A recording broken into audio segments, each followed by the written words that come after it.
Вы смотрите информационный выпуск Амшикшара. Здравствуйте. Указом Рауля Хаджимба Гиви Допуа освобожден от должности главы администрации Чимчирского района, согласно поданному заявлению. Следующим указом президент назначил исполняющим обязанности главы администрации Чимчирского района Геннадия Цвишпа. 19 декабря Рауль Хаджимба представил нового руководителя районной администрации коллективу. Репортаж Саида Джарсали. Представляя коллективу районной администрации нового исполняющего обязанности главы Чимчирского района, Рауль Хаджимба отметил, что работа, направленная на рост собственных доходов государства, должна быть усилена. Новому руководителю необходима поддержка со стороны коллектива, чтобы его деятельность была успешной, подчеркнул президент.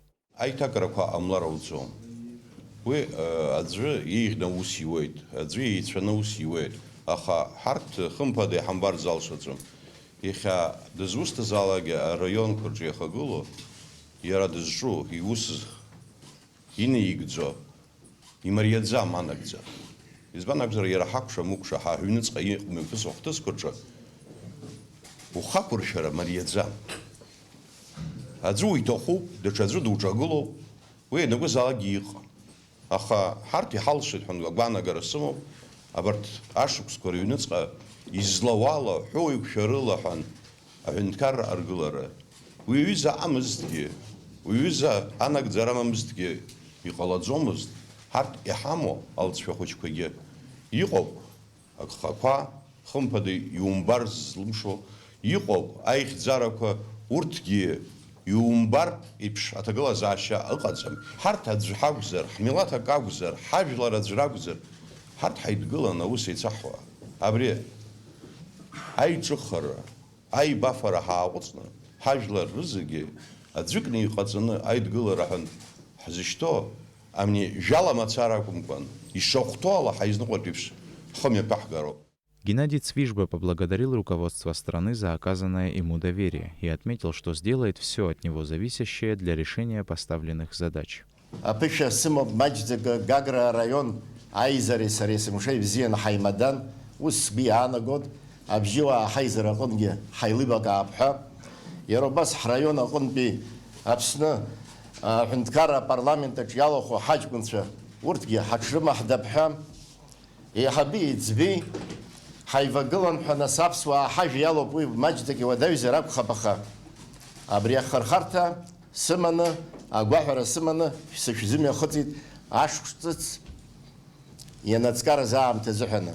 До назначения на должность исполняющего обязанности руководителя Чимчирской администрации Геннадий Цвишба был заместителем главы администрации Гагарского района. Саид Джарсали, Анатолий Малания, Тамас Чиковани, Абхазское телевидение. Исполняющий обязанности главы администрации города Пицунда Надар Иванова освобожден от занимаемой должности согласно поданному заявлению. Соответствующий указ подписал 19 декабря Рауль Хаджимба. Следующим указом президент назначил исполняющим обязанности главы Пицундской администрации Алхаса Шампа. В Абхазском институте гуманитарных исследований имени Дмитрия Гуля прошла научная конференция, посвященная видному ученому, доктору исторических наук, профессору АГУ, академику Академии наук Абхазии, лауреату Государственной премии имени Дзидзаря Арвилоду Куправа, который ушел из жизни 9 октября, буквально несколько дней не дожив до своего 95-летия. На конференции побывала Алиса Шамба. Арвилод Ирастович Куправа – автор более 500 опубликованных работ, среди которых фундаментальные научные издания и более 50 монографий, сборников и брошюр.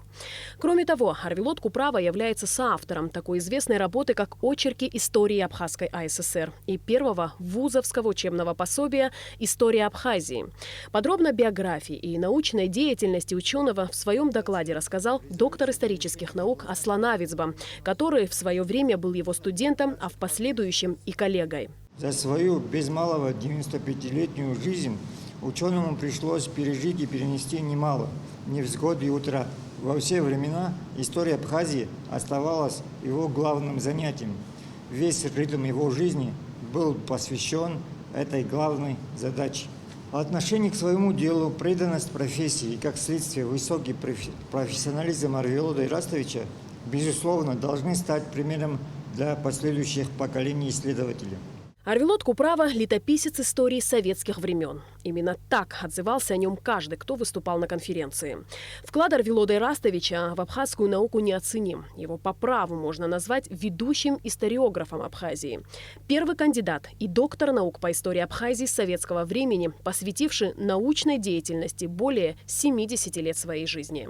Историографические исследования начинал именно Арвилот Ирастович. Он был один из первых, по большому счету даже первый, кто защищался по советской Абхазии, потому его руководители, поскольку специалистов в этой области не было, был Зураб Феодорович Аликшабадзе. И то, что сделал Арвилот Ирастович по советской Абхазии, да, это вот готово, это фундамент для любых исследователей. Область исследований Куправа достаточно разнообразна. Вопросы аграрной истории Абхазии, транспорта, промышленности – все, что касалось первых лет советской власти в республике, было предметом изучения для ученого. В своих трудах Куправа подробно рассказывал и об исторических фактах советской Абхазии, которые не упоминались нигде. Одним из таких событий является многодневной общенациональный Дурижский сход против вхождения Абхазии в Грузию и против колхозов, в котором принимала активное участие мать Нестора Лакова. Он говорит об антиколхозном мероприятии против той реформы, которая готовилась в советский период. Кстати, меня это натолкнуло на мысль о том, что как-то хронологически это все совпадает с другим событием, очень важным.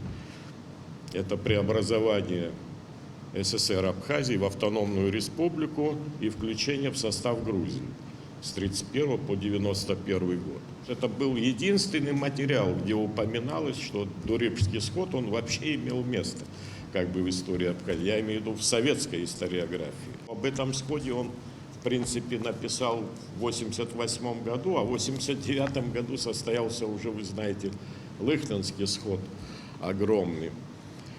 И я думаю, что это очень большую роль сыграло и играет для изучения политической истории Абхазии. На научную конференцию памяти Арвилода Куправа специально из Москвы приехал его сын Тенгиз. Те труды, то наследие, которое оставлено старшим поколением, нужно публиковать, нужно продолжать.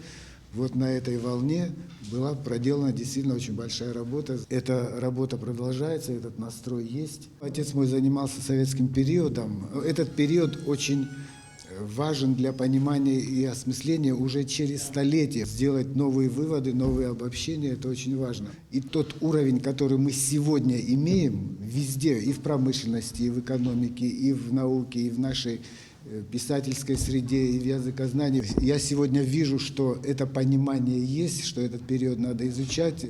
На научную конференцию из Москвы также приехал друг семьи Арвилода Куправа, профессор философии, поэт, писатель, член Союза писателей России Юрий Михайлович Зильфов. Он прочитал стихотворение, которое посвятил уходу Арвилода Ирастовича.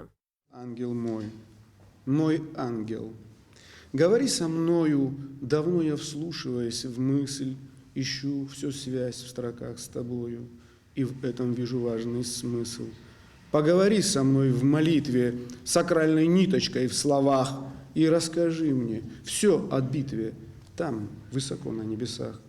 Еще при жизни Арвилода Куправа планировалось издание 10-томного собрания его сочинений и 5-томного сборника материалов по истории Абхазии советского периода из архива ученого. Однако удалось издать только 4 тома собрания и 3 тома материалов. На конференции было отмечено, что все труды Арвилода Ирастовича должны быть опубликованы, так как это имеет большое значение для будущего поколения исследователей истории Абхазии.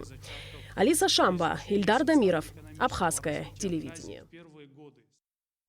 В Абхазском государственном университете на кафедре политологии и социологии состоялась презентация книги доцента кафедры Далилы Пилия «Политология». Презентация книги была приурочена к 30-летию кафедры политологии и социологии АГУ. Репортаж Алики Трапш.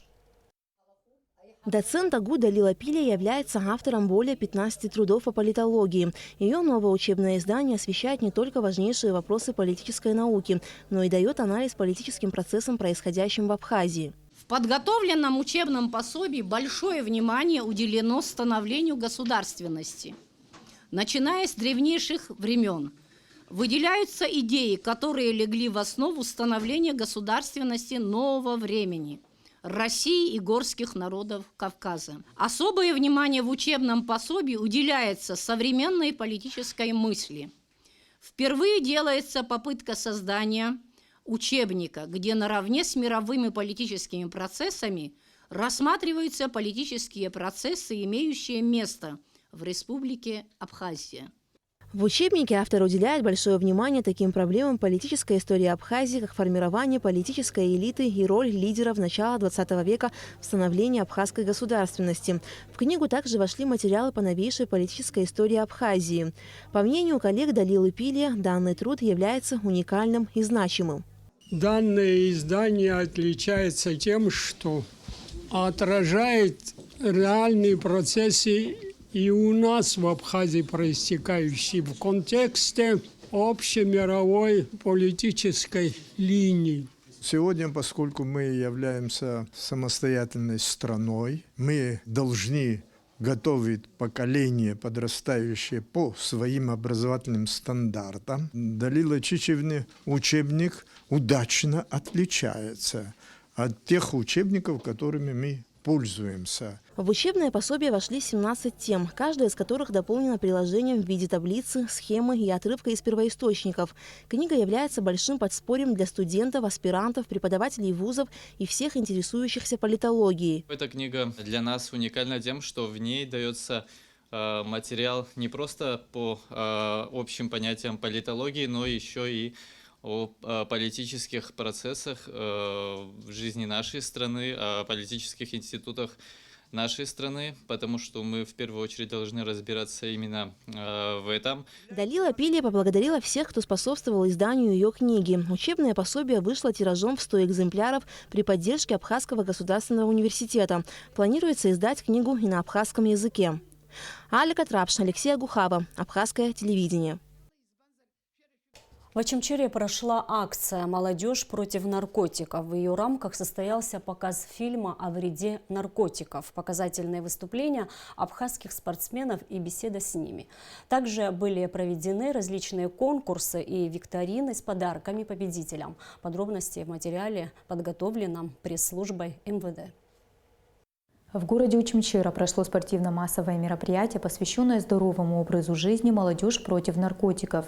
Представители отдела участковых уполномоченных милиции, подразделения по делам несовершеннолетних, Управления общественной безопасности, Министерства внутренних дел Республики Абхазия рассказали учащимся, какую опасность таит в себе это зло, как избежать смертельной ловушки и как сделать жизнь интересной и здоровой. Наглядно показали работу, проводимую сотрудниками Управления по контролю за оборотом наркотиков, Управления уголовного розыска Министерства внутренних дел Республики Абхазия.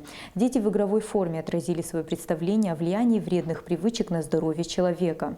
Данное мероприятие прошло при поддержке представительства Россотрудничества в Республике Абхазия, общественной организации «Союз российских соотечественников в Республике Абхазия», отделом молодежи и спорта при администрации города Очамчира, администрации района, руководством спортивной школы города и комплекса «Жемчужина». Распространение наркомании в обществе, в частности среди молодежи, является в настоящее время проблемой чрезвычайно острой и актуальной. Данное мероприятие, мне хочется сказать, образцово-показательное. Такие мероприятия должны как можно чаще проводиться в Республике Абхазия. 19 декабря православная церковь отмечает День памяти Николая Чудотворца. Это один из самых любимых, почитаемых христианами праздников. Николай Угодник считается покровителем моряков, путешественников, детей и невинно осужденных. В народе этот день еще называют День Николы Земного. Раньше в это время начинались сильные морозы, которые называли Никольскими. В День памяти Николая Чудотворца православные христиане приходят на службу в храм, молятся о спасении своих детей, находящихся далеко от дома, об их здравии и благополучии. Репортаж Гугуцы Вардания. Ежегодно 19 декабря православные христиане всего мира отмечают День Николая Чудотворца. Этот праздник открывает череду предстоящих новогодних торжеств. С самого раннего утра на службу в храм, чтобы помолиться святому, приходят православные. Издавна в этот день было принято дарить друг другу подарки и мириться тем, кто в ссоре.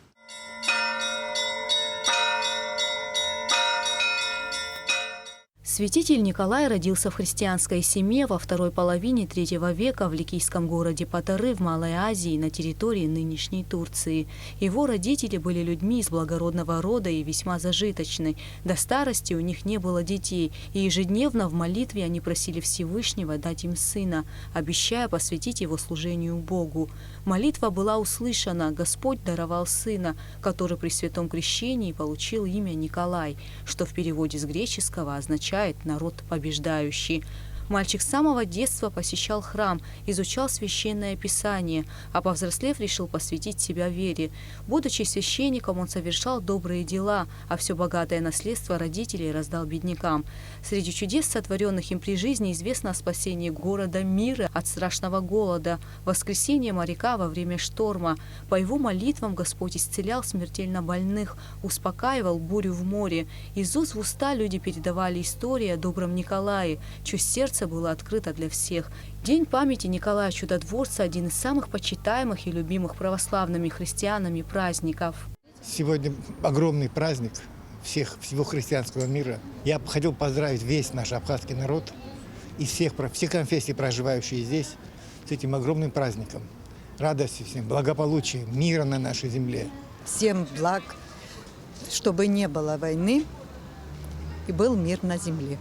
Дорогие братья и сестры, дорогие православные христиане, всех поздравляем с праздником, большим праздником Николая Чудотворца, великого нашего заступника, помощника во всех наших скорбях, во всем. Спаси, Господи, всех вас. Николай Чудотворец считается покровителем моряков, путешественников, невинно осужденных, студентов и детей. У каждой матери должна быть икона с изображением Николая Угодника, чтобы молиться о здравии своих чад. День памяти Николая Чудотворца – это праздник доброты, предзнаменование Нового года.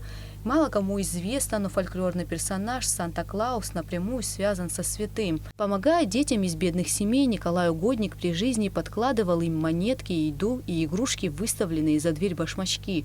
Святитель Николай прожил до глубокой старости. Сразу после его смерти тело Николая начало мироточить. К мощам Чудотворца за избавлением от болезней и печали потянулись верующие. Мощи святого хранились в мире, где он служил архиепископом, а затем были перенесены в город Бари в Италии. Гугуца Вардания, Нала Гухава, Абхазское телевидение. Культурно-благотворительный фонд «Ашана» открыл сбор средств на лечение трехлетнего Шабата Голанзе. Врачи поставили ребенку диагноз детский церебральный паралич, из-за которого он не может ходить. Чтобы Шабат смог сделать свои первые самостоятельные шаги, он нуждается в восстановительном лечении в Московском институте медицинских технологий, цена которого составляет почти 200 тысяч рублей.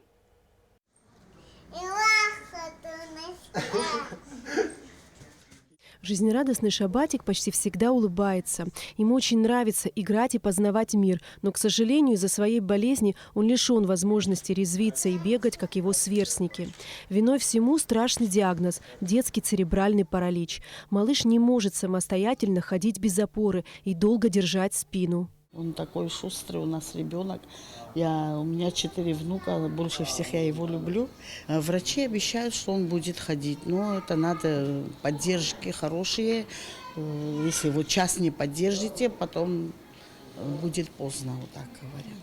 Шабат родился недоношенным, весом всего 1,3 килограмма. После рождения малыш вместе с мамой долго лежал в больнице под наблюдением врачей, но состояние его так и не улучшалось.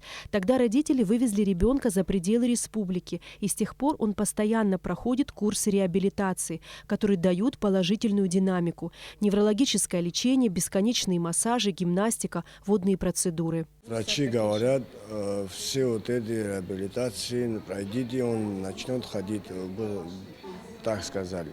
Мы хотим поехать в Москву, процедуру пройти, обследование сделать, все как скажут, хотим это все сделать. Сейчас Шабатик нуждается в госпитализации в Московском институте медицинских технологий для проведения восстановительного лечения. Это укрепление мышц, развитие координации, обучение навыку самостоятельной ходьбы.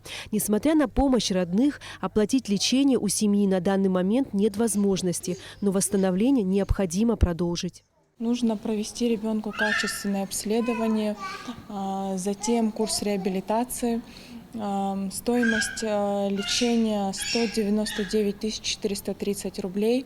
В данном случае время работает против ребенка, потому что нужно вот сейчас поймать этот момент и вовремя оказать ему помощь, чтобы ребенок смог пойти. Вот видно по нему, что он хочет ходить, вот его возраст в данный момент такой, что он хочет пойти, но ему что-то мешает. Нужно понять, что именно, и решить эту проблему как можно скорее. Мы очень надеемся, что сумма будет собрана быстро, надеемся на наш народ, который всегда откликается на такие проблемы деток.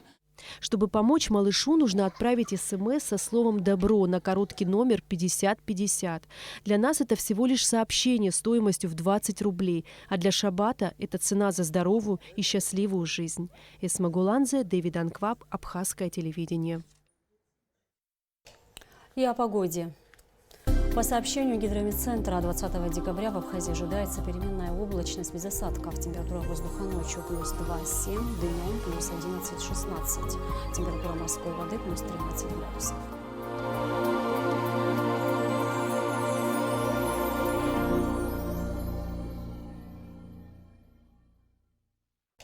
И на этом наш выпуск завершен. Всего вам доброго.